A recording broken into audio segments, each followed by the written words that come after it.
They do great things, but does that make them good businesses? Nonprofits and socially minded companies. How do they function? Are they more than just charity cases? Doing well while doing good. This is The Language of Business with Greg Stoller. There are over 20 million students living in poverty in the United States. With all they worry about, should what they wear to school be one of them? Mickey Cockrell, along with her sisters, is keeping the doors to Catie's Closet open. So what is Catie's Closet? Catie's Closet was named for my niece, who attended Lowell schools and witnessed firsthand the challenges students living in poverty were facing. As she told us, all these kids want is a chance to succeed in school like everyone else. Catie passed away in 2010, but her legacy lives on in the work that we do here at Catie's Closet. So we provide clothing and basic necessities for students living in poverty. We actually go into public schools and build free stores. And what are you defining as a store? So it is anywhere from 150 to 350 square feet, full of jeans and t-shirts and hoodies and all the basic necessities, including toiletries, underwear, and shoes. When a kid goes into one of these stores, do they risk being bullied by their classmates? If they don't go into the store, they're bullied. So lack of clothing and basic necessities is cited as one of the top reasons for absenteeism.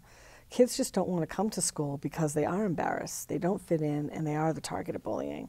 Catie's Closet erases that for them. They can go in as discreetly and as quietly as they want and emerge a fashionista. What types of employees work in those stores?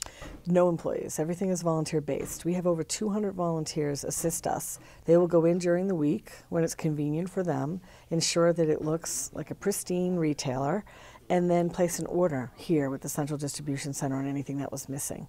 It's received here by my sister Denise, and then within 24 to 48 hours it's shipped right back into the school. We're on location in Lowell, Massachusetts. How did you establish this as your distribution hub? Catie attended Lowell schools, and we were a family that was from Lowell.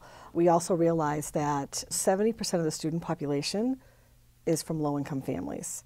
So when we opened the first one as a legacy to Kate, it was Lowell High School. And how many schools do you work with? 25 right now and growing. We actually have over 10 on the waiting list right now. Why would you have a school on a waiting list then? Because it costs $5,000 for us to actually outfit the school. It costs nothing for a school themselves. So we earn and raise the money and then open the school. How do you become a member school? Schools have been sourcing us for services.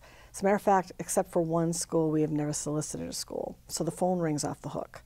So we look at the free and reduced lunch statistics, and we're generally in schools over 70%. We will consider schools over 50%. And we meet with the school administrators, decide on a space, and set up the closet. Is there any limit to how many clothes an individual can get? No, it's unlimited. As a matter of fact, our business model is so productive that just $7 provides access for an entire year, unlimited access for one student. The schools don't pay anything to be members. The students are getting the clothes for free. How does Catie's Closet make money? So individual donors are very generous, foundations, and corporate sponsors. We will entertain government grants because we've had some introductions in that sector. That will be part of our revenue stream. Over the past 4 years, being a family business on top of everything else, has that been a help or a hindrance? Oh, a help. Anne-Marie is the Vice President of Financial Education at Agenda Credit Union and still employed there. My sister Denise and I left our jobs in order to be full-time employees of Catie's Closet. Do you ever have any concerns about taking a salary or taking money out? Well, Denise and I actually started the business full-time without a salary. So we made that commitment right up front. And it's still a nominal salary at this point. So no, I think we're all clear on our financial goals, and we would not take a dime without knowing that it could be expended. 25 schools currently, 10 on your waiting list. What are your other expansion plans? Over the next 2.5 years, we plan on opening a hub in Boston, in Springfield, and in New Bedford. And once these 4 hubs are 100% completed, we'll be servicing nearly 75% of the need in the state.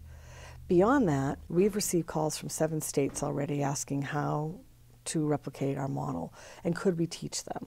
So over the next 2.5 years, we'll also develop an affiliate model to do just that. What do you see as a limit to your growth, and how are you going to get around that? We've really bootstrapped this from the beginning, and I would say over the course of the last 1.5 years, after participating in some of the incubator programs like E4All and Mass Challenge, we're slowly getting the word out there. So raising the money is the only hindrance to scaling the operation as quickly as we'd like to be. That's our focus. How do you do marketing for Catie's Closet? We have a great website, catiescloset.org, and we use social media to our best advantage. And I would invite everybody to check out our website and find out how they can participate in Catie's Closet. Mickey, thank you. Thank you, Craig. Mickey Cockrell, the Executive Director of Catie's Closet here in Lowell, Massachusetts. They have the grades, but do they have the green? Keeping college students out of the red. When we return on The Language of Business.